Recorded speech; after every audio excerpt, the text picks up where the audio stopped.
కీర్తనలు 106వ అధ్యాయం 32వ వచనం నుంచి 48వ వచనం వరకు. మెరీబా జలముల యొద్ద వారు ఆయనకు కోపము పుట్టించిరి, కావున వారి మూలముగా మోషేకు బాధ కలిగిన. ఎట్లనగా వారు అతని ఆత్మ మీద తిరుగుబాటు చేయగా అతడు తన పెదవులతో కాని మాట పలికిన. యెహోవా వారికి ఆజ్ఞాపించినట్లు వారు అన్యజనులను నాశనం చేయకపోయిరి. అన్యజనులతో సహవాసము చేసి వారి క్రియలు నేర్చుకొనిరి. వారి విగ్రహములకు పూజ చేసిరి, అవి వారికి ఉరి ఆయను.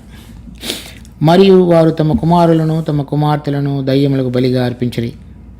నిరపరాధ రక్తము అనగా తన కుమారుల రక్తము తమ కుమార్తెల రక్తము ఒలికించిరి. కనాను దేశపు వారి బొమ్మలకు వారిని బలిగా అర్పించిరి. ఆ రక్తం వలన దేశము అపవిత్రమాయన. తమ క్రియల వలన వారు అపవిత్రులైరి, తమ నడవడిలో వ్యభిచరించిన వారైరి. కావున యెహోవా కోపము ఆయన ప్రజల మీద రగులుకొనెను. ఆయన తన స్వాస్థ్యమందు అసహ్యపడెను. ఆయన వారిని అన్యజనుల చేతికి అప్పగించెను. వారి పగవారు వారిని ఏలుచుండిరి, వారి శత్రువులు వారిని బాధపెట్టిరి. వారు శత్రువుల చేతి క్రింద అణపబడిరి. అనేక పర్యాయములు ఆయన వారిని విడిపించెను. ఆయనను వారు తమ ఆలోచనను అనుసరించి తిరుగుబాటు చేయుచూ వచ్చిరి. తమ దోషము చేత హీనదశ నొందిరి. ఆయనను వారి రోదనము తమకు వినబడగా వారికి కలిగిన శ్రమను ఆయన చూచెను. వారిని తలంచుకుని ఆయన తన నిబంధన జ్ఞాపకం చేసుకొనెను. తన కృపా బాహుల్యమును బట్టి వారిని కరుణించెను. వారిని చెరగొని పోయిన వారికందరికీ వారి ఎడల కనికరం పుట్టించెను. యెహోవా మా దేవా, మమ్మను రక్షింపము. మేము నీ పరిశుద్ధ నామమునకు కృతజ్ఞతాస్తుతులు చెల్లించున్నట్లును, నిన్ను స్తుతించుచు మేము అతిశయించున్నట్లును అన్యజనులలో నుండి మమ్మను పోగు చేయము. ఇశ్రాయేలీయుల దేవుడైన యెహోవా యుగములన్నిటిను స్తుతినందునుగాక. ప్రజలందరూ ఆమెన్ అందురుగాక. యెహోవాను స్తుతించుడి. కీర్తన 106వ అధ్యాయంలో 40 సంవత్సరాల అరణ్య యాత్రలో జరిగినటువంటి కొన్ని అంశాలు, తర్వాత వారు యోర్దాను నది దాటి కనాను దేశంలో ప్రవేశించిన తర్వాత కొన్ని అంశాలు ఈ కీర్తనలో వర్ణించబడ్డాయి. మనం చదివినటువంటి ఈ వాక్య భాగంలో ఒక 32వ వచనం 33వ వచనం మాత్రమే ఈ అరణ్యంలోని చివరి సంవత్సరాలు అంటే 38వ సంవత్సరంలో జరిగినటువంటి సంఘటనగా వర్ణించబడింది. తర్వాత 34 నుంచి 46 వరకు కనాను దేశాన్ని ఆక్రమించుకున్న తరువాత జరిగినటువంటి సంఘటనలు వర్ణించబడ్డాయి. ఈ రెండు విషయాలలో కూడా మనకు సుపరిచితమై అయినప్పటికీ కొన్నిటిని మనం చక్కగా ధ్యానించి వాటిలో నూతన నిబంధనలో ఉన్నటువంటి విశ్వాసులమైన మనకు ఏ విధంగా వర్తిస్తాయో ఆ భాగాలు మనం చూద్దాం. 32, 33 వచనాలు. మెరీబా జలముల యొద్ద వారు ఆయనకు కోపము పుట్టించిరి, కావున వారి మూలముగా మోషేకు బాధ కలిగెను. ఎట్లనగా వారు అతని ఆత్మ మీద తిరుగుబాటు చేయగా అతడు తన పెదవులతో కాని మాట పలికెను. ఈ దృష్టాంతం సంఖ్యాకాండం 20వ అధ్యాయంలో వర్ణించబడింది. సంఖ్యాకాండం 20వ అధ్యాయం 1వ వచనం నుంచి, మొదటి నెల యందు ఇశ్రాయేలీయుల సర్వ సమాజము సీను అరణ్యమునకు రాగా ప్రజలు కాదేశులో దిగిరి. అక్కడ మిరియాము చనిపోయి పాతిపెట్టబడెను. ఆ సమాజమునకు నీళ్లు లేకపోయినందున వారు మోషే అహరోనులకు విరోధముగా పోగైరి. జనులు మోషేతో వాదించుచు, అయ్యో, మా సహోదరులు యెహోవా ఎదుట చనిపోయినప్పుడు మేమును చనిపోయిన ఎడల ఎంతో మేలు. అయితే మేమును మా పశువులను ఇక్కడ చనిపోవునట్లు ఈ అరణ్యములోనికి యెహోవా సమాజమును మీరు ఎలా తెచ్చితిరి? ఈ కాని చోటికి మమ్ము తెచ్చుటకు ఐగుప్తులో నుండి మిమ్మల్ని ఎలా రప్పించితిరి? ఈ స్థలంలో గింజలు లేవు, అంజూరలు లేవు, ద్రాక్షలు లేవు, దానిమ్మలు లేవు, త్రాగుటకు నీళ్లే లేవనిది. అప్పుడు మోషే అహరోనులు సమాజం ఎదుట నుండి ప్రత్యక్షపు గుడారము ద్వారములోనికి వెళ్ళి సాగిలపడగా యెహోవా మహిమ వారికి కనబడెను. అంతటా యెహోవా మోషేకి ఇలాగ సెలవిచ్చెను, నీవు నీ కర్రను తీసుకొని నీవును నీ సహోదరుడైన అహరోనును ఈ సమాజమును పోగు చేసి వారి కన్నుల ఎదుట ఆ బండతో మాట్లాడము, అది నీళ్లు ఇచ్చును. నీవు వారి కొరకు ఈ నీళ్లను ఈ బండలో నుండి రప్పించి సమాజమునకు వారి పశువులకు త్రాగనిమ్ము. యెహోవా అతనికి ఆజ్ఞాపించినట్లు మోషే ఆయన సన్నిధి నుండి ఆ కర్రను తీసుకుని పోయిను. తరువాత మోషే అహరోనులు ఆ బండ ఎదుట సమాజమును పోగు చేసినప్పుడు అతడు వారితో, ద్రోహులారా వినుడి, మేము ఈ బండలో నుండి మీ కొరకు నీళ్లు రప్పింపవలెనా అనెను. ఇక్కడ మనం చూసినప్పుడు ఇది 38 సంవత్సరాల అరణ్యయాత్ర తర్వాత ఇక కేవలం 2 సంవత్సరాల పరిధిలో వాళ్ళు యోర్దాను దాటి కనాను దేశంలో ప్రవేశించకపోయే మునుపు జరిగినటువంటి సంఘటన. దానిలో ఈ 38 సంవత్సరాలు వారి వెంట పయనించినటువంటి క్రీస్తు అనే బండలో నుంచి నీళ్లు త్రాగుతూ వచ్చారు. ఇక్కడికి వచ్చిన తరువాత మరలా దేవుడు వాళ్ళ జీవితాలలో ఎటువంటి అపనమ్మకం ఇంకా ఉన్నదో అది చూడగలిగేటట్లుగా ఇంకొకసారి ఈ నీళ్లు లేనటువంటి స్థితిలో ఉంచాడు. ఆ నీళ్లు లేక మాత్రమే కాకుండా వాళ్ళు 5వ వచనంలో చూస్తే, ఈ కాని చోటికి తెచ్చుటకు మమ్మను ఐగుప్తులో నుండి ఎలా రప్పించితిరి? ఈ స్థలంలో గింజలు లేవు, అంజూరులు లేవు, ద్రాక్షలు లేవు, దానిమ్మలు లేవు, త్రాగుటకు నీళ్ళే లేవండి. కనుక మొట్టమొదటి నుంచి వాళ్ళ జీవితాల్లో చూచినటువంటిది, దేవుడు వాళ్ళకి ఏది అనుగ్రహించున్నాడో దానిలో సంతృప్తి చెందకుండా ఏవేవి లేవో వాటి విషయంలో ఎప్పుడూ దేవుని ఎదుట గొణిగేవాళ్ళుగా కనిపించారు. నిన్న మనం చదివిన వాక్య భాగంలో కూడా వాళ్ళు సణిగినట్లుగా, ఇన్ని సంవత్సరాలు దేవుడు వాళ్ళని చక్కగా నడిపించినప్పటికీ కూడా వాళ్ళలో ఈ సణుగు అనేటువంటిది పోలేదు. ఇంకా దేవుడు అనుగ్రహించినది కాకుండా వేరేది కావాలని కోరుతూ వచ్చారు. ఆ సమయంలో దేవుడు మోషేతోటి మాట్లాడి ఉన్నాడు, నువ్వు ఈ కర్ర తీసుకుని వెళ్ళి బండతో మాట్లాడు, 8వ వచనంలో ఉంది. కానీ ఆ బండతో మాట్లాడబోయే మునుపు 10వ వచనంలో, తర్వాత మోషే అహరోనుల బండ ఎదుట సమాజమును పోగు చేసినప్పుడు అతడు వారితో, ద్రోహులారా వినుడి, మేము ఈ బండలో నుండి మీ కొరకు నీళ్లు రప్పింపవలన అనెను. కనుక ఈ మాట ఇక్కడ 106వ అధ్యాయంలో 33వ వచనంలో, ఎట్లనగా వారు అతని ఆత్మ మీద తిరుగుబాటు చేయగా అతడు తన పెదవులతో కాని మాట పలికెను. మోషేకు బాధ కలిగి వారు మోషే అహరోనులకు వ్యతిరేకంగా లేచినప్పుడు మోషే వారిని పెదవులతో కాని మాట పలికి ఉన్నాడు. మోషే అహరోనులు ఇద్దరు వెళ్ళి దేవుని ఎదుట కనపడ్డారు. దేవుడు ఇద్దరికీ ప్రత్యక్షమై ఏం చేయాలో చెప్పి ఉన్నాడు. కానీ మోషే మాత్రం వారిని ద్రోహులారా అని పిలిచాడు. ఈ ద్రోహులారా అని పిలిచినటువంటి మాట మోషేకి దేవుడు వ్యతిరేకంగా పరిగణించి ఈ కనాను దేశంలో ప్రవేశించవు అని చెప్పాడు. చూడండి, అది 12వ వచనంలో, అప్పుడు యెహోవా మోషే అహరోనులతో, మీరు ఇశ్రాయేలీయుల కన్నుల ఎదుట నా పరిశుద్ధతను సన్మానించినట్లు నన్ను నమ్ముకొనకపోతిరి కనుక. ఇతడు దేవుడు చెప్పినట్లుగా బండతో మాట్లాడి ఉన్నట్లయితే దేవుని పరిశుద్ధతను సన్మానించినట్లుగా మనం చూడవచ్చు. అలా కాకుండా అతడికి కలిగినటువంటి బాధను బట్టి, అతని ఆత్మకు విరోధంగా వీళ్ళు ప్రవర్తిస్తున్నటువంటి ఈ ఇన్ని సంవత్సరాల ప్రవర్తనను బట్టి, అతని హృదయంలో దాగి ఉన్నటువంటి వేదనకు అనుసారంగా అతడు వారిని ద్రోహులారా అని పిలిచాడు. ఆ ద్రోహులారా అని పిలిచినటువంటిది ఇక్కడ మనం చూసినట్లయితే అక్కడ సంఖ్యాకాండం 27వ అధ్యాయంలో దాని గురించి మాట్లాడలేదు. కానీ ఇక్కడ కీర్తన 106వ అధ్యాయం 33వ వచనంలో అతడు తన పెదవులతో కాని మాట పలికిన అని రాయబడింది. ఈ కాని మాట అనేటువంటిది ఇక్కడ మనం చూసినట్లయితే ద్రోహులారా అని పిలవటం. కనుక అది తన సహోదరుల పక్షంగా విసిగిపోయి తన హృదయంలో దాగి ఉన్నటువంటి వేదన అంతటిని కూడా ఏ మాట అయితే పలకకూడదో ఆ మాటతోటి వారిని సంబోధించినట్లుగా మనం ఇక్కడ గమనిస్తాం. కనుక అది అతనికి దేవుడు దాన్ని అంగీకరించలేదు. అందుచేత దేవుని యొక్క పరిశుద్ధతను సన్మానించకపోవటం చేతను, తన సహోదరుల పక్షంగా తనకు కలిగినటువంటి మనసు వేరుగా ఉండటం చేతను దేవుడు అతనిని కనాను దేశంలో ప్రవేశపెట్టనివ్వలేదు. అదే విషయాన్ని, అంటే ఒక విశ్వాసి తన జీవితంలో ఇతరుల పక్షంగా ఎటువంటి భావన తలంపు కలిగి దానిని తన హృదయంలో ఉంచుకుంటూ ఏదైతే దేవుని ఎదుట పైకి బాగానే ఉన్నాను అనుకుంటూ జీవించే జీవితంలో ఏదో ఒక సందర్భంలో దేవుడు తన పరిశుద్ధీకరణ కార్యంలో దానిని వెలుపలికి తీసుకొచ్చి మన జీవితంలో ఏ విధంగా ఉన్నదో ఇతరుల పక్షంగా మన హృదయాలు దేవుడు చూపిస్తాడు. ఆ చూపించబడినప్పుడు ద్రోహులారా అనేటువంటి మాట మోషే వాడాడు. అంటే తన హృదయంలో ఆ విమోచించబడినటువంటి బిడ్డల పక్షంగా దేవుడు ఎటువంటి ఉద్దేశం, ఎటువంటి మనసు కలిగి ఉన్నాడో ఆ మనసుతో కాకుండా వేరైనటువంటి మనసుతోటి మోషే ఇతరులతో, సహోదరులతో వ్యవహరించాడు. అదేవిధంగా మన హృదయాలలో ఇతరుల పక్షంగా ఒకవేళ మనం వారి యొక్క ప్రవర్తన ద్వారా విసిగి వేసారిపోయినప్పటికీ కూడా,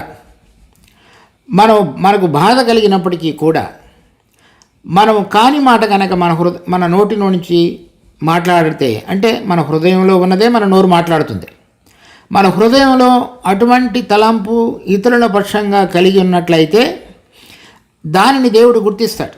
మన అంతరంగంలో ఎటువంటి స్వభావం ఇతరుల పక్షంగా ఉన్నదో దేవుడు చూసి దానిని కనుక మనం తెలుసుకుని ఒప్పుకొనకపోయినట్లయితే, తర్వాత దాని మీద జయం పొందగలిగినటువంటి విధంగా క్రీస్తు యొక్క శిలువ యొక్క ప్రభావాన్ని మన జీవితంలో అన్వయించుకోకపోతే దేవుడు దాన్ని వెలుపలికి తీసుకొచ్చి మనలో ఉన్నటువంటి స్వభావాన్ని, మార్పు చెందనటువంటి దాన్ని, పరిశుద్ధత లేనటువంటి దానిని దేవుడు మనకు చూపిస్తాడు.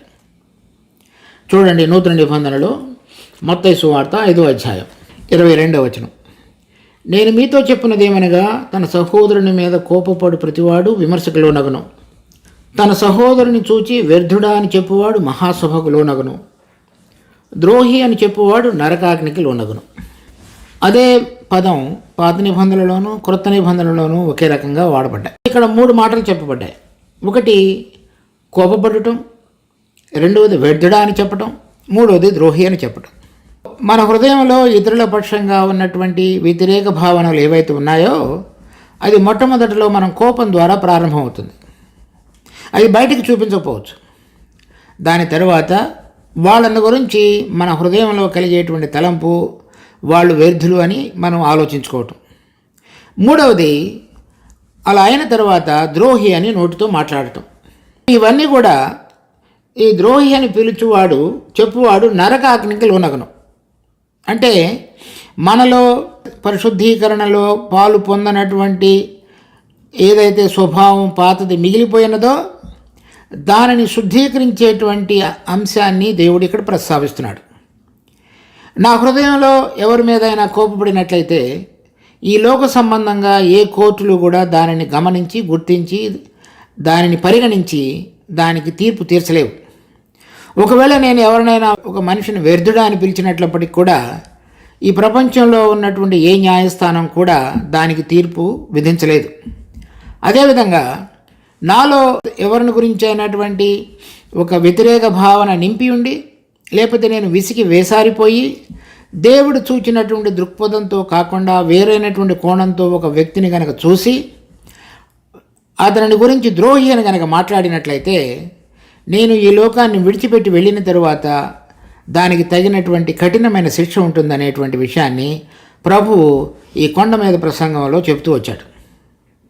అది మనం జాగ్రత్తగా గమనించాలి.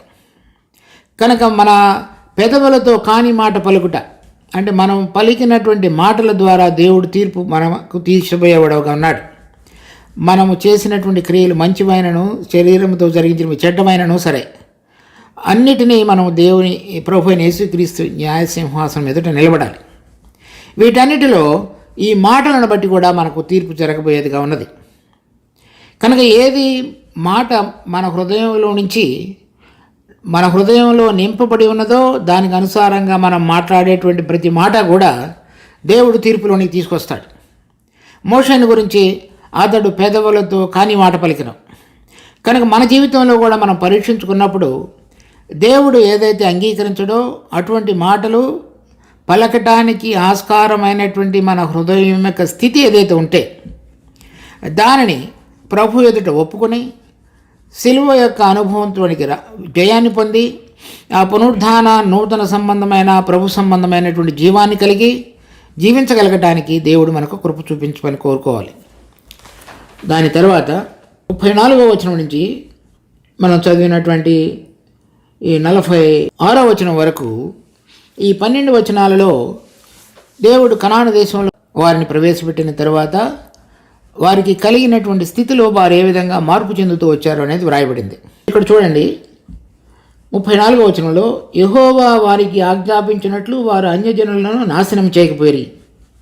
ఇది న్యాయాధిపతులు మొదటి అధ్యాయం 21వ వచనం. యెరూషలేములో నివసించు యెబూసీయులను బెన్యామీనీయులు వెళ్ళగొట్టలేదు. యెబూసీయులు బెన్యామీనీయులతో కూడా నేటి వరకు యెరూషలేములో నివసించుతున్నారు. తరువాత 27వ వచనం. మనష్షీయులు బెత్షాయానును దాని పల్లెలను, తైనాకును దాని పల్లెలను, దోరు నివాసులను దోరు పల్లెలను, ఇబ్లయమును దాని పల్లెలను, మెగిద్దో నివాసులను మెగిద్దో పల్లెలను స్వాధీనపరచుకొనలేదు. ఏలయనగా కనానీయులు ఆ దేశంలో నివసింపవలనని గట్టుపట్టుపట్టిండిరి. ఇశ్రాయేలీయులు బలవంతులైన తర్వాత వారు కనానీయుల చేత వెట్టి పనులు చేయించుకునేది, కానీ వారిని బొత్తిగా వెళ్ళగొట్టలేదు. తర్వాత కనుక కొన్ని వచనాలు చూస్తే ఇలా ప్రతి గోత్రం వారి మధ్య వేరు వేరు ఆ పాత దేశ నివాసులు నివసించుతూ వచ్చారు. ఇప్పుడు ఈ నూతన నిబంధనలో కూడా దేవుడు ఏం చెప్తున్నాడంటే, మనలో ఉన్నటువంటి పాత స్వభావం మీద ఈ యోర్దాను నది దాటుట అంటే కల్వరి శిలువ యొక్క అనుభవాన్ని మనం కొనిపోవుట, అది మనం ప్రతిరోజు కొనసాగించుతూ జీవించవలసినటువంటి దానికి సూచనగా ఉన్నది. వారి మధ్యలో ఉన్నటువంటి శత్రువులను వెళ్ళనివ్వకుండా వాటిని విడిచిపెట్టడం ద్వారా వారు తర్వాత వాళ్ళకి పక్కలో శూలములుగా మారారు. తర్వాత జరిగినటువంటి నష్టాలు ఎంతో భయంకరమైనవిగా జరిగాయి. ఆ వెళ్ళగొట్టనిటువంటి ప్రక్రియలో ఎంతవరకు అయితే వారు చక్కగా జీవించగలగడానికి అవసరమో అంతవరకు భూమిని ఆక్రమించుకున్నారు, శత్రువులను వెళ్ళగొట్టారు. కానీ మిగిలిన వారు వారి మధ్యలో ఉండిపోయారు. వారు కంఫర్టబుల్గా అంటే సరైన విధంగా జీవించటానికి ఉండటానికి ఎంతవరకు అవసరమో అంతవరకు వారు ఆ భూమిని ఆక్రమించుకున్న తరువాత మిగిలిన శత్రువులను వెళ్ళగొట్టే విషయంలో వారు అలసత్వం చేశారు. అది వారికి ఉరిగా మారింది. కనుక విశ్వాసమైన మనందరం కూడా మన జీవితాలలో ఒకసారి రక్షించబడిన తరువాత, పాపాలు క్షమాపణ అనుభవంలోనికి వచ్చిన తరువాత, కల్వరి శిలువ యొక్క అనుభవాన్ని కొని ప్రతిరోజు దేవుడు మనలో జరిగించాలని కోరుతున్నటువంటి మార్పు చెందిన పరిశుద్ధీకరణ స్వభావాన్ని ముందుకు కనుక కొనసాగించలేకపోయినట్లయితే, వారు ఏ విధంగా అన్యజనులను వెళ్ళగొట్టలేదో అలాగే మనం కూడా వెళ్ళగొట్టకుండా కనుక జీవించినట్లయితే ఆ పాత స్వభావం అది మనకు ఉరిగా మారేటువంటి ప్రమాదం మన అందరికీ పొంచి ఉంది. కనుక అది మనం జాగ్రత్తగా మన జీవితంలో గమనించాలి. 35వ వచనం. అన్యజనులతో సహవాసం చేసి వారి క్రియలు నేర్చుకొనిరి, వారి విగ్రహములకు పూజ చేసిరి, అవి వారికి ఉరి ఆయను. మరియు వారు తమ కుమారులను కుమార్తెలను దయ్యములకు బలిగా అర్పించరు. తర్వాత ఈ విషయాలు న్యాయాధిపతులు 2వ అధ్యాయం 2వ వచనం. మీరు ఈ దేశ నివాసులతో నిబంధన చేసుకొనకూడదు, వారి బలిపీఠములను విరగొట్టవలనని ఆజ్ఞ ఇచ్చితిని, కానీ మీరు నా మాటను వినలేదు. 3వ వచనం. మీరు చేసిన పని ఎట్టిది? కావున నేను మీ ఎదుటి నుండి ఈ దేశ నివాసులను వెళ్ళగొట్టను, వారు మీ ప్రక్కలకు శూలములుగా ఉందరు, వారి దేవతలు మీకు ఉరిగా ఉందరని చెప్పుచున్నాను. దాని తర్వాత 3వ అధ్యాయం 5వ వచనం. కాబట్టి ఇశ్రాయేలీయులు, కనానీయులు, హిత్తీయులు, అమోరీయులు, పెరిజీయులు, హివ్వీయులు, యెబూసీయులు జనుల మధ్య నివసించుచు వారి కుమార్తెలను పెండ్లి చేసుకొనుచు వారి కుమారులకు తమ కుమార్తెలను ఇచ్చుచు వారి దేవతలను పూజించుచు వచ్చిరి. 7వ వచనం. అట్లు ఇశ్రాయేలీయులు యెహోవా సన్నిధిని దోషులై తమ దేవుడైన యెహోవాను మరచి బయలు దేవతలను దేవతా స్తంభములను పూజించుచూ వచ్చిరి. ఇది ఎంతో ప్రమాదకరమైనటువంటి స్థితిలోనికి మెల్లమెల్లగా వారందరూ కూడా పడిపోయినట్లుగా మనం గమనించుతున్నాం. ఇలా వారి విగ్రహాలను పూజ చేస్తూ వచ్చారు. దాని తర్వాత 37వ వచనంలో, మరియు వారు తమ కుమారులను తమ కుమార్తెలను దయ్యములకు బలిగా అర్పించిరి, నిరపరాధ రక్తము అనగా కుమారుల రక్తము తమ కుమారుల రక్తమును ఒలికించిరి, కనాను దేశపు వారి బొమ్మలకు వారిని బలిగా అర్పించిరి, ఆ రక్తం వలన దేశము అపవిత్రమాయను. ఇక్కడ చూడవలసినటువంటి 2 విషయాలు. ఒకటి, వారి విగ్రహములకు పూజ చేసిరి, అవి వారికి ఉరి ఆయను. రెండవది, ఆ విగ్రహములకు తమ పిల్లలను బలిగా అర్పించి నిరపరాధ రక్తాన్ని ఒలికించి ఆ దేశాన్ని అపవిత్రపరిచినట్లుగా చూస్తున్నాం. మొట్టమొదటి అంశం, వారు అన్యజనులతో సహవాసం చేసి వారి క్రియలు నేర్చుకుని వారి విగ్రహములకు పూజ చేసిరి. వీరు కనాను దేశాన్ని ప్రవేశించిన తరువాత అక్కడ ఉన్నటువంటి జాతుల వారులో ఉన్నటువంటి 2 ఈ క్రియలు వారు చక్కగా అలవరుచుకున్నారు. అది ఎంతో దుఃఖకరమైన విషయం. ఒకటి, దేవుడు వారితో ఈ ద్వితీయోపదేశకాండం 11వ అధ్యాయంలో 10-12 వచనాల్లో చెప్పినట్లుగా ఆయన దృష్టి ఆ భూమి మీద ఉంచి ఎల్లప్పుడూ కూడా వాళ్ళకి కావలసిన వర్షాన్ని అనుగ్రహించి భూమి చక్కగా ఫలించగలిగేటట్లుగా చేస్తాను అని చెప్పాడు. కానీ వారు ఆ దేవుడిచ్చినటువంటి మాట యందు విశ్వసించకుండా కనాను దేశంలో నివసించుతున్నటువంటి ఈ జనులందరూ కూడా, పెరిజీలు, హివ్వీలు, హిత్తీలు, అమోరీలు, యబూసీలు అనే వాళ్ళందరూ కూడా వాళ్ళ యొక్క ఈ భూమి పంట కొరకు, తర్వాత ధనాభివృద్ధి కొరకు పూజించేటువంటి బయలు దేవతను వాళ్ళు కూడా ఏదైతే భూమి ఆక్రమించుకున్నారో ఆ భూమి యొక్క పంట వారికి బాగా ఫలించాలనేటువంటి ఉద్దేశంతో యెహోవా దేవుడిని ఆరాధించుతూ వచ్చారు. తర్వాత ఆ బయలుదేవతను కూడా ఆరాధిస్తూ వచ్చారు.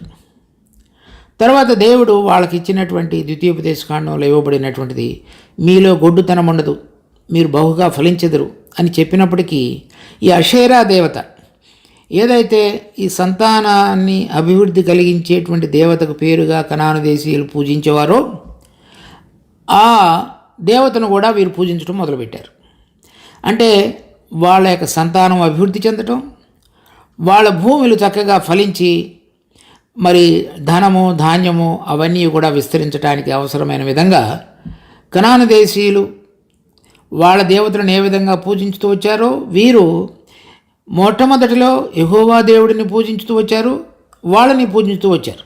మొదటిలో యెహోవా దేవుడిని మాత్రమే పూజించారు. తర్వాత మెల్లమెల్లగా బయలు, అషేరా దేవతలను, యెహోవా దేవుడిని ఇద్దరిని పూజించేవారు. అది తర్వాత ఈ రాజైన ఆహాబు అటువంటి సమయాలకి చివరికి వచ్చేటప్పటికి కేవలం వారు బయలు, అషేరా దేవతలను పూజించేటువంటి దిగజారిన స్థితిలోనికి మారిపోయారు.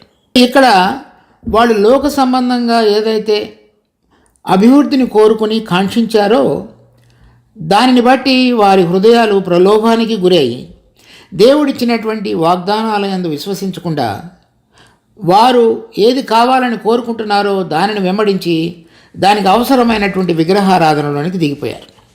కనుక విశ్వాసులమైన మనం, దేవుడు మనకు ఏదైతే ప్రతిదీ చక్కగా సమకూరుస్తానని చెబుతున్నాడో దాని యందు మనం విశ్వసించకుండా ఏదైతే మనిషి యొక్క ప్రలోభానికి, మనం చూస్తున్న విషయాలకు ప్రలోభాలకు గురి అయి మరి మనం కోరిన బంధాన్ని ఎంచుకొని మన జీవితంలో విశ్వాసంతో కాకుండా కంటికి కనబడుతున్న విషయాల ద్వారా ఏడవబడి మనం ముందుకు వెళ్ళినట్లయితే వారు ఆ పాత నిబంధన కాలంలో ఏ విధంగా జరిగించారో అదేవిధంగా ఈ దినాలలో విశ్వాసులమైన మనం కూడా జరిగిస్తున్నట్లుగా మనం దేవుడు పరిగణిస్తాడు. దాని విషయంలో మనం అతి జాగ్రత్తగా ఉండాలి. కనుక ఏ విషయాలు వారిని ప్రలోభానికి గురి చేసి ఈ సంతానాభివృద్ధి, దాని తరువాత ఈ లోకంలో ధనము, ద్రాక్షము చక్కగా విస్తరించాలని చెప్పబడినటువంటి ఆ కోరికలు దేవుడిని విడిచిపెట్టి వేరైన వాటిని పూజించడానికి వారి హృదయాలను తిప్పారు. ఎందుకంటే వారు అన్యులతో కలిసి సహవాసం చేశారు, వారి పిల్లలను ఇచ్చుకున్నారు, పుచ్చుకున్నారు, వియ్యమందారు. అది చక్కగా మిక్స్ అయిపోవటం చేత, కలిసిపోవడం చేత అక్కడ ఉన్నటువంటి పద్ధతులు, ఆచారాలు ఇవన్నిటినీ కూడా వాళ్ళు కలిసిపోయారు. దాని ద్వారా జరిగినటువంటి నష్టం ఎంతో ప్రమాదకరమైనటువంటి స్థితిలోనికి వారిని పడవేశాయి. పాత నిబంధనలో కూడా అది చాలా చోట్ల మీరు హోషేయ ఇంకా ఇతరమైనటువంటి ఈ ప్రవక్తలను గురించి చదివినప్పుడు మీరు వాటిని గమనించవచ్చు. 81వ కీర్తనలో ఒక వచనం చదువుదాం, 9-11 వరకు. అన్యుల దేవతలలో ఒకటి నీలో ఉండకూడదు, అన్యుల దేవతలలో ఒకదానికి నీవు పూజ చేయకూడదు. ఐగుప్తుల దేశంలో నుండి నిన్ను రప్పించిన నీ దేవుడగు యెహోవాను నేనే. నీ నోరు బావుగా తెరువుము, నేను దాన్ని నింపెదను. అయినను నా ప్రజలు నా మాట వినకపోయిరి, ఇశ్రాయేలీయులు నా మాట వినకపోయిరి. కాబట్టి వారు తమ స్వకీయ ఆలోచనలను బట్టి నడుచుకున్నట్లు వారి హృదయ కాఠిన్యమునకు నేను వారిని అప్పగించుతుని. ఇక్కడ చెప్తున్నాడు, మీరు అన్యుల దేవతలను పూజించవద్దు, నీ నోరు బావుగా తెరువుము, నేను దాన్ని నింపెదను. మీకు కావాల్సింది ధాన్యము, ద్రాక్షారసముల యొక్క అభివృద్ధి కదా. మీకు ఎంతవరకు కావాలో మీరు ఈ నోటిని ఎంతవరకు తెరవగలరో అంతవరకు తెరవండి. నేను దానిని నింపటకు సామర్థ్యం కలిగినటువంటి దేవుడును, నేను దాన్ని నింపుతాను. అంటే మీకు ఏమాత్రం కూడా కొరవ రాదు అని చెప్తున్నాడు. ఆయనను 11వ వచనంలో, ఆయనను నా ప్రజలు నా మాట వినకపోయేది. ఇది తెలుగులో దీని తరుజుమా అంత సరిగా లేదు. ఇంగ్లీష్లో ఏం చెప్పబడిందంటే, నేను చదువుతాను చూడండి. But my people would not hearken to my voice. కానీ ఈ మూల భాషలో ఏమని ఉందంటే, they did not will me, అంటే వారు నన్ను కోరుకొనలేదు, లేక would not take content in me, లేక నా యందు సంతృప్తి చెందలేదు, లేక the lord was not good enough for me. అంటే ఆ మనిషి ఏం చెప్తున్నాడంటే, ఆయనతో నాకు తీర్చబడేటువంటి కోరికలు నాకు చాలటం లేదు, వేరేనివి నాకు కావాలి. The lord would not good enough for me, అంటే నాకు ఇంతకంటే ఎక్కువ కావాలి. మొట్టమొదటిలో అరణ్యంలో ఉన్నప్పుడు అదే విధంగా ప్రవర్తించారు. ఈ దేశం వచ్చిన తర్వాత కూడా అదేవిధంగా దేవుని యొక్క ఆయన యందు విశ్వసించకుండా చేస్తున్నారు. అంటే మారు మనసు పొందిన తర్వాత శరీర సంబంధంగా మన జీవితంలో ఉన్న వాటిని చూపించినప్పుడు వారు నేర్చుకోలేదు. వారిని కనాన దేశంలో ప్రవేశపెట్టినప్పుడు కూడా వారి యొక్క కనులు, వారి యొక్క హృదయాలు అవన్నీ కూడా ఈ లోక సంబంధమైనటువంటి విషయాలతో నింపబడి ఉన్నాయి. అందుచేత దేవుడు వారిని వారి హృదయ కాఠిన్యానికి అప్పగించిన రాయబడింది. నూతన నిబంధనలు చూసుకున్నట్లయితే చూడండి, మత్తయి సువార్త 6వ అధ్యాయం 21వ వచనం. నీ ధనం ఎక్కడ ఉండనో అక్కడనే నీ హృదయం ఉండను. పాత నిబంధనలో వారు బయలుని పూజించడానికి కారణం అది. దేవుడు అనుగ్రహించినది కాకుండా వేరైనటువంటిది ఇంకనూ కావాలని కోరుకోవటం. అందుకని ఆయన చెప్పినాడు, నేను వారికి సరిపోయిన వాడనగా లేను, వారు నేను అనుగ్రహించిన దానితో సంతృప్తి చెందిన వారుగా లేరు. ఎందుకంటే నీ ధనం ఎక్కడ ఉండనో అక్కడనే నీ హృదయం ఉండను. నువ్వు ఏదైతే ప్రతిరోజు ఈ డబ్బు విషయంలో ఈ లోక సంబంధంగా నీకు కావాలని కోరుతున్నటువంటి విషయాలలో నీ హృదయాన్ని కనుక నింపుకుని ఉంటే, నీవు దేవుడిని ఆయన ఏం చెప్తున్నాడో ఏది పరలోక సంబంధమైన విషయాలను నువ్వు చూడగలిగేటువంటి స్థితిలో నీ ఉండవు. ఎందుకంటే నీ హృదయం ఇక్కడ ఉన్నటువంటి ధనంతో ఆవరించబడింది. తర్వాత దేహమునకు దీపము కన్నే గనక నీ కన్ను తేటగా ఉండిన ఎడల నీ దేహం అంతయు వెలుగుమై ఉండను. దేహానికి దీపం కన్ను. నీ కన్నులో నువ్వు పరలోక సంబంధమైనటువంటి దృష్టితో అన్నిటినీ చూడగలిగితే, అదృశ్యుడైనటువంటి దేవుడిని నువ్వు చూస్తున్నటువంటి అనుభవంతో కనుక నువ్వు జీవించగలిగినట్లయితే, ఆయన నీకు పరలోక సంబంధమైన ఆశీర్వాదాలు ఏవేవి ఇవ్వాలని కోరుతున్నాడో వాటిని నువ్వు చూడగలుగుతావు. నీ కంటిలో ఇప్పుడు చీకటి కనుక నిండి ఉన్నట్లయితే, నీ దేహం, నీ హృదయం దేవునికి వ్యతిరేకంగా నిలబడి ఇక్కడ ఉన్నటువంటి విషయాలను మాత్రమే చూడగలిగి వాటి వెంట పయనించేదిగా ఉంటుంది. అందుకని దేవుడు ఏం చెప్తున్నాడంటే, ప్రభు ఏం చెప్తున్నాడంటే 24వ వచనంలో, ఎవడనో ఇద్దరు యజమానులకు దాసుడిగా ఉండనేరడు. వాళ్ళు యెహోవా దేవుడిని బయలుదేవతని ఇద్దరిని పూజించారు. ప్రభు ఏం చెప్తున్నాడంటే, ఏ దాసుడును ఇద్దరు యజమానులకు దాసుడిగా ఉండనేరడు. అంటే ఏం చెప్తున్నాడు, అతడు ఒకరిని ద్వేషించి ఒకరిని ప్రేమించను. వాళ్ళు అనుకున్నారు, మేము యెహోవా దేవుడిని విడిచిపెట్టలేదు కదా, ఆయనను కూడా పూజించుతున్నాం కదా అనుకున్నారు. ఈ లోకంలో మనం కూడా అదే, మనము దేవుడిని ప్రేమిస్తున్నామని, ఆయనను పూజిస్తున్నామని, ఆదివారం ఆరాధన, ప్రతిరోజు ఉదయ సాయంకాల ప్రార్థనలు, ఇతర విషయాలలో అన్నింటిలో కూడా నిమగ్నమై ఉన్నప్పటికీ మన హృదయంలో ఏ విషయాలు నిమగ్నమై మనం దేనిని ఆశిస్తున్నామో అనేటువంటిది దేవుడు మన అంతరంగంలో ఆయన వెతికి చూచినప్పుడు కనుగొనేటువంటి విషయం. మనను పరీక్షిస్తాడు. మనం అనుకుంటాం, నేను ఇవన్నీ క్రమంగా చేస్తున్నాను కదా అని. అది దేవునికి సంతృప్తినిచ్చేటువంటిది కాదు. మన హృదయంలో ఏది నింపబడి ఉన్నదనేటువంటిది దేవుడు చూసేటువంటి ప్రధానమైన అంశం. మనం కొంతమంది ధనం కోరుకోవచ్చు, కొంతమంది రకరకాలైన విషయాల ద్వారా వారి హృదయాలను నింపుకుంటారు. ఈ లోక సంబంధంగా ఉన్నటువంటి ఆలోచనలు, శరీర సంబంధం లేక శరీర సంబంధంగా చక్కగా కనబడాలనేటువంటి ఆలోచన, ఇంకా ఇతరమైనటువంటి అనేక అంశాలు దేవుడికి వ్యతిరేకంగా ఉన్నవి, పరలోకానికి చెందినవి కానివి, దేవుడికి సంబంధించినవి కానివి, అవన్నీ కూడా మనకు ఒక దేవతగా మారే అవకాశం ఉంది. అది మనకు బయలుదేవత. అందుకని ప్రభు ఏం చెప్తున్నాడంటే, ఈ అధ్యాయం అంతా కనుక మనం చదివినట్లయితే మనకు అర్థమవుతుంది. తర్వాత చూడండి 31వ వచనం. ఏమి తిందుమో ఏమి త్రాగుదుమో అని ఏమి ధరించుకుందామో అని చింతించబడి అన్యజనులు వీటన్నిటిని విషయమై విచారించరు. వారు కనానీయులు, పెరిజీలు, హివ్వీలు, ఎబుసీలు, అమోరీలు వీరందరి యొక్క ఆలోచన అది. కానీ ఇశ్రాయేలీయులు కూడా వాటిని గురించి ఆలోచించి దేవుడు వారికి ద్వితీయోపదేశకాండం 11వ అధ్యాయం 10-12 వచనాలలో ఇవ్వబడినటువంటి వాగ్దానాన్ని మరిచిపోయిన వారుగా ఉన్నారు. ఇప్పుడు విశ్వాసులుగా మనం చేస్తున్నటువంటి పని కూడా అదే. దేవుడు ఏదైతే వాగ్దానం ఇచ్చున్నాడో, మీరు ఏమి తిందుమో ఏమి త్రాగుదుమో ఏమి ధరించుమో దానిని గురించి చింతించవద్దు, అవన్నీ కావాలని మీ పరలోకపు తండ్రికి తెలియను. ఆ విషయాన్ని మర్చిపోవటం అనేటువంటిదే మనం ఏదైతే దేవుడు వద్దని చెప్తున్నాడో దానిని చేయటం అనేటువంటిది. అంటే ఈ విషయాల మీద దేవుడి మీద ఆధారపడి ఆయన ఏం చేయమని కోరుతున్నాడు.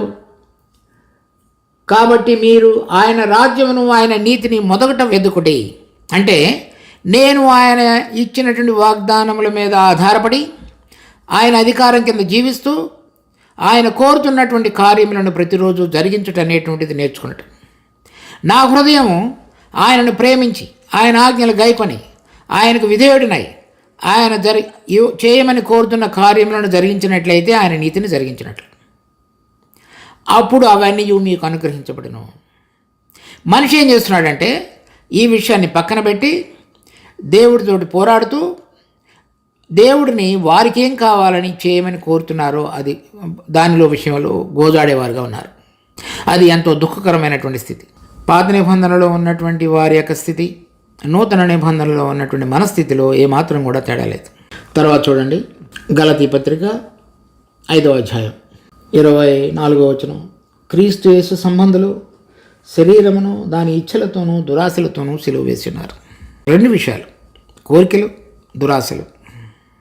అంటే మన కోరికల విషయంలో కూడా వారు ఏదైతే కావాలని కోరుతున్నారో దాని విషయమై అన్య దేవతలను పూజించుతూ వచ్చారు. పౌలు ఏం చెప్తున్నాడంటే ఈ 2 విషయాలు, నా కోరికలు, దురాశలు, రెండింటి విషయంలో కూడా శరీరమును సిలువ వేసి ఉన్నారని చెప్తున్నాడు.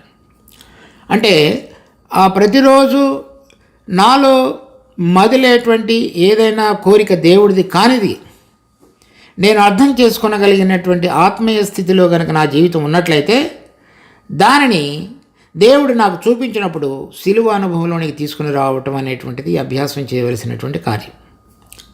దాని తర్వాత గలతీ పత్రిక 6వ అధ్యాయం 14వ వచనం. దాని వలన నాకు లోకమునకు నేనును సిలువ వేయబడి ఉన్నాను. అంటే నేను లోకం విషయంలో ఉన్నటువంటి ప్రతి దాని విషయమే కూడా చనిపోయిన స్థితిలోనికి వచ్చి ఉన్నానని చెప్తున్నాడు. శరీరము, లోకము, ఈ 2 విషయాలే మనకు ప్రధాన శత్రువులుగా ఉంటాయి క్రైస్తవులుగా మారిన తర్వాత, ప్రభువును అంగీకరించిన తర్వాత. అందుకని ఏం చెప్తున్నాడు 15వ వచనంలో, క్రొత్త సృష్టి పొందుటే కానీ సున్నతి పొందుటి అందే నీవు పొందకపోవుటి అందే ఏమీ లేదు. ఈ క్రొత్త సృష్టి అనగా ఆయన యొక్క ప్రభుత్వాన్ని, అధికారాన్ని ప్రేమించి ఈ కనుదృష్టి అదృశ్యమైన వాటిని చూడగలిగినటువంటి విశ్వాసంతో జీవితంలో నడవగలిగినటువంటి స్థితిలోనికి రావటం అనేటువంటిదే క్రొత్త సృష్టి. పాపక్షమాపణ మాత్రమే కాదు, పాపక్షమాపణ మన యొక్క జీవిత ప్రారంభంలో మొదటి అంశం మాత్రమే. అది మనం ఏ విషయాలను చూస్తామో, వేటిని ప్రేమించుతామో దానిని బట్టి మన హృదయాన్ని నింపుకుంటాం. అటువంటి స్థితిలోని రావటం అనేటువంటిదే ప్రధానమైన అంశం అని చెప్తున్నాడు. ఎవరైనా క్రీస్తునందున్న ఎడల వాడు నూతన సృష్టి. దేవుడు ఐగుప్తు దాసత్వంలో నుంచి తీసుకుని వచ్చి 40 సంవత్సరాలు వారికి ఎటువంటి విధంగా ఆయన యందు సమస్తమైనటువంటి అవసరతలు తీర్చగలిగిన శక్తి సామర్థ్యాలు ఉన్నాయో వాటన్నిటినీ నిరూపించుకుని వారిని కనాన దేశంలో ప్రవేశపెట్టిన తరువాత త్వరగా వారు తిరిగిపోయినటువంటి స్థితిని చూడటం అనేటువంటిది ఎంతో దుఃఖకరమైన విషయం. విశ్వాసులైన మనం కూడా మొదటలో ప్రభువుని ఏ విధంగా ప్రేమించామో, వెంబడించామో, తెలుసుకున్నామో, ఆశించామో అవన్నిటినీ కూడా మెల్లమెల్లగా లోకంతో స్నేహం చేస్తున్న కొలది ఈ శరీరము, లోకము సిలువ వేయబడినటువంటి అనుభవంలో కాకుండా లోకస్తుల వలె ఆలోచించటం, జీవించటం, మన ప్రభువుని కూడా మనకు కావలసిన విషయాలలో వాటిలో ఆయన పని చేయమని మనం అడగటం అనేటువంటిది ఎంతో దుఃఖకరమైన విషయం. చూడండి యాకోబు పత్రిక 4వ అధ్యాయం 4వ వచనం, వ్యభిచారిణులారా, ఈ లోక స్నేహము దేవునితో వైరమని మీరు ఎరుగురా. కాబట్టి ఎవడు ఈ లోకంతో స్నేహం చేయగోరునో వాడు దేవునికి శత్రువు ఒకడు. మన లోకంతో స్నేహం చేయటం అనేటువంటిది దేవుని దృష్టిలో వ్యభిచరించటం అనేటువంటిది. ఇక్కడ మనం చదివినటువంటి కీర్తనలో 35వ వచనంలో, అన్యజనులతో సహవాసం చేసి వారి క్రియలు నేర్చుకునిరి, వారి విగ్రహములకు పూజ చేసిరి, అవి వారికి ఉరి ఆయన. అది ఈ యాకోబు పత్రిక 4వ అధ్యాయంలో మనం చదివిన 4వ వచనం కూడా ఒకటే. దాని తర్వాత చూడండి, 1 యోహాను పత్రిక 5వ అధ్యాయం 18వ వచనం నుంచి 21వ వచనం వరకు, దేవుని మూలముగా పుట్టిన వాడెవడను పాపం చేయడని ఎరుగుదము. దేవుని మూలముగా పుట్టినవాడు తను భద్రం చేసుకున్నాడు కనుక దుష్టుడు వాడిని ముట్టడు.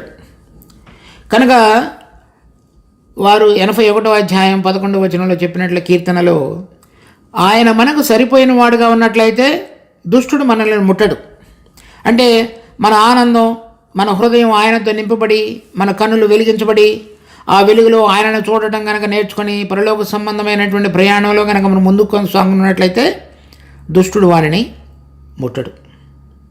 ఈ లోకంలో మనం కలిసిపోయినట్లయితే మనం వానిలో ఉన్నట్టు. మనము దేవుని సంబంధులమనియు లోకమంతయు దుష్టుని అందున్నదనియు ఎరుగుదము. కనుక మనం దేవుని సంబంధులమైతే ఆయనతో ప్రత్యేకంగా ఉండటం. దుష్టుని లోకమంతయు కూడా దుష్టుని సంబంధమైనది. ఆ ప్రత్యేకతను మన జీవితంలో ఈ గుడికి వెళ్ళి రావటం, కొన్ని చిన్న చిన్న విషయాలు చేయటం అనేటువంటి దాని ద్వారా సంతృప్తి చెందకుండా మన ప్రవర్తన అంతటిలో కూడా మనం కాచుకొని ఏ విధంగా మనం లోక రీతిగా ఆలోచించటం, చూడటం, మాట్లాడటం, ప్రయాణం, ఇవన్నిటిని కూడా మనం సరైన విధంగా కనుక గమనించుకోకపోయినట్లయితే మెల్లమెల్లగా ఇశ్రాయేలీయులు పాత నిబంధనలో ఎటువంటి విధంగా దిగజారిపోయారో అదే స్థితిలోనికి మనం కూడా పడిపోయే అవకాశం ఉంది. తర్వాత దేవుని కుమారుడైన యేసుక్రీస్తునందున్న వారమైన సత్యవంతుని యందున్నాము. లోకము దాని ఆశలు గతించిపోతాయి. ఎందుకంటే అతడు అబద్ధికుడు, అతడు అబద్ధికానికి జనకుడు.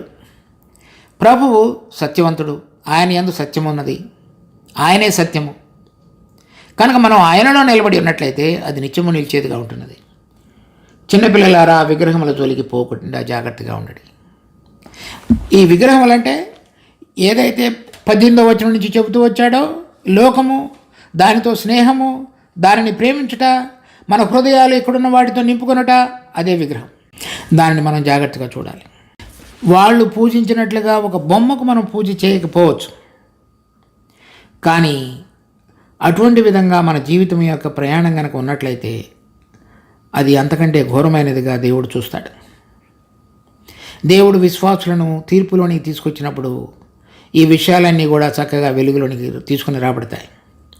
కనుక ఇప్పుడైనా సరే మన హృదయాలు ఎటువంటి విధంగా నింపబడి ఉన్నాయి, దేని ద్వారా నింపబడి ఉన్నాయి, మన ఆలోచన క్రమం, మన కనుదృష్టి, మన హృదయం, మన అంతరంగం, వీటన్నిటిని కూడా ప్రభువు చేత నింపబడిన విధంగా జీవించగలిగితేనే ఈ ప్రత్యేకతకు సార్థకత లభిస్తుంది.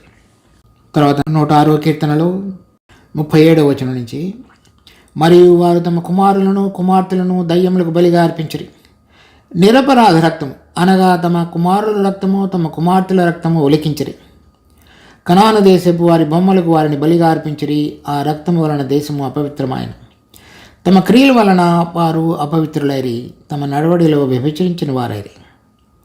కావున యెహోవా కోపము ఆయన ప్రజల మీద రగులుకొనెను, ఆయన స్వాస్థ్యమందు అసహ్యపడి. ఇక్కడ చూడండి, అది వారి పిల్లలని నిరపరాధ రక్తాన్ని విగ్రహాలకు ఒలికించారని రాయబడింది. అది దేవుడు అన్నిటికంటే ఘోరమైనటువంటి విషయంగా పరిగణించాడు. ఎందువల్లంటే నిరపరాధ రక్తాన్ని ఎప్పుడైతే ఒలికిస్తారో ఆ దేశము అపవిత్రమవుతుంది. మొట్టమొదటిసారి కయీను హేబేలును చంపినప్పుడు ఈ భూమి అతని రక్తం గురించి నాతో మొరపెట్టుతున్నదని చెప్తున్నాడు దేవుడు. అందుచేతనే మరలా హెబ్రీ పత్రిక 12వ అధ్యాయంలో కూడా శ్రేష్టమైన హేబేలు రక్తం కంటే మరి శ్రేష్టమైనటువంటిది మన ప్రభు అయిన యేసుక్రీస్తు రక్తం.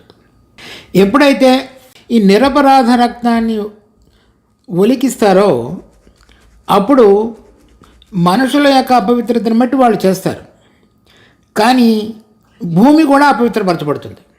అబ్రహాముకి మొట్టమొదటిలో ఈ కనాను దేశాన్ని వాగ్దానంగా ఇస్తానని చెప్పినప్పుడు ఆదికాండం 15వ అధ్యాయంలో అమోరీయుల పాపం ఇంకనూ పూర్తి కాలేదని చెప్పాడు. అంటే అది ఇంకా నింపబడలేదు అని అర్థం. అంటే ఇంకా వాళ్ళు ఇప్పుడు ప్రారంభించినటువంటి క్రియలలోనే ఇంకా ముందుకు కొనసాగుతారు అని అర్థం. వాళ్ళ యొక్క అపవిత్రత లేక దేవుడు ఎదుట అది ఘోరమైన విధంగా దేవుడు చూచినటువంటి పాపం ఒక విషయం ఏమిటంటే ఇది ఏమిటి, ఈ నిరపరాధ రక్తాన్ని వారు విగ్రహాలకు ఒలికించటం, ఈ వ్యభిచారం చేయటం, దేవుడిని పూజించకపోవడం, అవన్నీ కూడా పాపములే అయినప్పటికీ ఈ నిరపరాధ రక్తాన్ని ఒలికించి భూమిని అపవిత్రపరిచారు. అందుచేత దేవుడు వాళ్ళందరినీ కూడా ఆ దేశంలో నుంచి వెళ్ళగొట్టి అక్కడ దేవుని సంబంధమైనటువంటి పరిశుద్ధమైనటువంటి దేవుని యొక్క సృష్టిలో వారి పక్షంగా కలిగిన ఉద్దేశాన్ని నెరవేర్చాలని కోరాడు ఇశ్రాయేలీయులను తీసుకొచ్చి. కానీ వారు వ్యభిచరించడం అనేటువంటిది ఒకదానిలో ప్రవేశించడం మాత్రమే కాకుండా అది చివరికి నిరపరాధ రక్తాన్ని ఒలిగించేటువంటి ఎంతో ఘోరమైనటువంటి అపవిత్రతలోనికి వారు వెళ్ళిపోయారు. అది అన్నిటికంటే కూడా అది ప్రమాద స్థాయిలోనికి వారిని తీసుకొచ్చింది. అందుచేత దేవుడు ఈ ప్రతి మనిషి యొక్క జీవానికి అతడు ఆధారభూతుడు. అతని ద్వారానే ఒక మనిషి జన్మిస్తాడు. ఆ ప్రాణాన్ని తీసుకునే హక్కు ఏ మనిషికి లేదు. దానిని ఆయన శ్రేష్టమైన విధంగా గుర్తిస్తాడు. ఎందుచేత అంటే ఆయన పోలిక చొప్పున ఆయన స్వరూప్యమందు మనిషిని సృష్టించాడు. దానిని ఏ మనుషుడు కూడా చంపకూడదు. ఎప్పుడైతే ఒక నిరపరాధ రక్తాన్ని ఒలికిస్తాడో ఆ భూమి అపవిత్రమవుతుంది. దానికి తగినటువంటి శిక్ష దేవుడు వేస్తాడు. అందుచేత వాళ్ళని ఏ విధంగా పారదోలేవలసి వచ్చిందో వీళ్ళని కూడా అదే విధంగా చెదరగొట్టవలసి వచ్చింది. ఎందుకంటే దేవుడు ఏ నియమం చొప్పున వారితో చెబుతూ వచ్చాడో వారు దానిని గ్రహించి హృదయానికి తీసుకొని లోబడి దేవుడిని అనుసరించే విషయంలో పూర్తిగా విఫలమైపోయారు. దానికి తగినటువంటి పర్యవసానం వారి మీదకి వచ్చి దేవుడు వారందరినీ కూడా చెదరగొట్టబడటం అనేది చూస్తాం. చూడండి, ఒక్క ఉదాహరణ. సంఖ్యాకాండం 35వ అధ్యాయం 33వ వచనం. మీ రెండు దేశమును అపవిత్రపరచకూడదు, నరహత్య దేశమును అపవిత్రపరచును కదా. దేశములో చిందిన రక్తము నిమిత్తము చిందించిన వాని రక్తము వలననే ప్రాయశ్చిత్తము కలుగును కానీ మరి దేని వలన కలుగుదు. మీరు నివసించు దేశమును అపవిత్రపరచకూడదు, అందులో నేను మీ మధ్యన నివసించుచున్నాను. నిజంగా యెహోవాను నేను ఇశ్రాయేలీయుల మధ్య నివసించుచున్నాను. ఎప్పుడైతే ఈ హత్య అనేది జరుగుతుందో అప్పుడు ఇటువంటి ఘోరాన్ని దేవుడు చూస్తాడు. దాన్ని అంత భయంకరమైనదిగా దేవుడు పరిగణిస్తాడు. అందుచేత వాళ్ళందరూ కూడా చెల్లాచెదురు చేయబడవలసి వచ్చింది. రాజు నియమించక మనుపు న్యాయాధిపతుల గ్రంథంలో ప్రతి 20 సంవత్సరాలకి 30 సంవత్సరాలకి 40 సంవత్సరాలకి వాళ్ళు మరలా మొరపెట్టడం, వారికి విడుదల కలుగజేయటం, మరలా దిగజారిపోవటం, మరలా విడుదల కలుగజేయటం, ఆ సంఘటనలు తరచు ఆ న్యాయాధిపతుల గ్రంథం అంతటిలో కూడా మనం గమనిస్తూ వస్తాం. అంటే దిగజారిపోయినటువంటి ఆత్మస్థితిలో ఆ ఇశ్రాయేలు దేశం ఏ విధంగా ఉన్నదో మనం చూస్తాం. ఇప్పుడు మన జీవితంలో మనం అటువంటి స్థితిలో లేమని మనం అనుకుంటున్నప్పటికీ ఏది సరిగా లేదు అది మనం పరీక్షించుకొని దేవునితోటి సరైనటువంటి సంబంధంలోనికి రావాలి. ఈ చివరి వచనాలలో ఉన్నటువంటి ప్రార్థన అదే. చూడండి, 47వ వచనంలో, యెహోవా మా దేవా మమ్మను రక్షింపము, మేము నీ పరిశుద్ధ నామమునకు కృతజ్ఞతాస్తుతులు చెల్లించున్నట్లు, నిన్ను స్తుతించుచు మేము అతిశయించున్నట్లు అన్యజనులలో నుండి మమ్మను పోగు చేయము. ఇశ్రాయేలీయుల దేవుడైన యెహోవా యుగములన్నిటినూ స్తుతినందునుగాక. ఇప్పుడు వాళ్ళందరూ కూడా చెదిరిపోయిన వారుగా ఉన్నారు. ఇప్పుడిప్పుడే 1948వ సంవత్సరం నుంచి వారందరూ ఒక దేశంగా కూడి ఆయా దేశాల నుంచి తిరిగి వచ్చి పోగు చేయబడి మరలా ఒక దేశంగా వారు స్థిరపడటం అనేటువంటిది ఇప్పుడు చూస్తున్నాం. ఇది అప్పుడు చేస్తున్నటువంటి ప్రార్థన, ఇప్పుడు కూడా భక్తులైనటువంటి ఇశ్రాయేలీయులు వారికి కలిగిన వాగ్దాన ప్రకారంగా చేస్తున్నటువంటి ప్రార్థన. ఈ ప్రార్థనలో వారిని పోగు చేయటం మాత్రమే కాకుండా ఈ కీర్తనకారుడు 3వ వచనంలో చూడండి, న్యాయమును అనుసరించువారు ఎల్లవేళలా నీతిని అనుసరించి నడుచుకున్న వారు ధన్యులు. ఏదైతే మత్తయి సువార్త 6వ అధ్యాయం 33వ వచనంలో చదువుతున్నామో, పాత నిబంధనలో కూడా మాలో ఉన్నటువంటి స్వభావం ప్రకారంగా కాకుండా ప్రతిరోజు ఎల్లవేళలా నువ్వు కోరిన విధంగా నీతి న్యాయమును అనుసరించి నీకిష్టకరమైన రీతిలో నడుచుకునేటట్లుగా మమ్మల్ని సిద్ధపరచు దేవా. మమ్మల్ని సమకూర్చడం మాత్రమే కాకుండా మేము అటువంటి హృదయాన్ని కలిగి ఆత్మలో ఆ విధంగా నడవగలిగేటట్లుగా నీ దయను మా మీద ఉంచు అని వారు ప్రార్థిస్తున్నారు. చక్కగా ఆ విషయాన్ని గుర్తెరిగి మన జీవితంలో ఏదైతే దేవుడు కోరుతున్నాడో ఎల్లవేళలా నీతి న్యాయములను అనుసరించి మొదట ఆయన రాజ్యమును ఆయన నీతిని వెదకుడి. ఏ మనుషుడును ఇద్దరు దాసులకు సేవకుడిగా ఉండలేడు. ఒకరిని ప్రేమించును, ఒకరిని ద్వేషించును.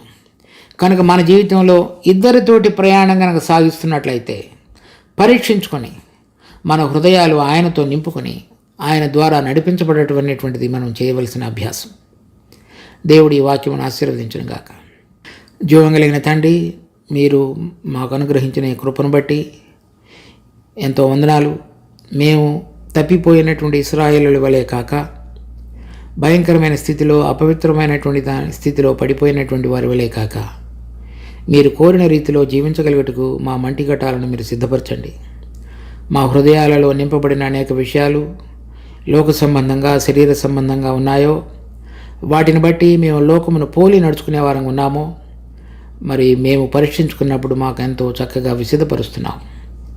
ఆ స్థితిలో నుంచి మేము బయటికి రాగలిగి మీ ఆత్మ మాలో అప్రతిహతంగా నివసిస్తూ పైన ఉన్నటువంటి వాటి ద్వారా జ్ఞానాన్ని మాకు అనుగ్రహించి మీరు చూస్తున్నటువంటి దృష్టి, మీ అందరి విశ్వాసం, తర్వాత మాకు ఇవ్వబడుతున్నటువంటి పరలోక సంబంధమైన ఆశీర్వాదముల యొక్క ఆనందం మాకు దయచేయమని వేడుకుంటున్నాం.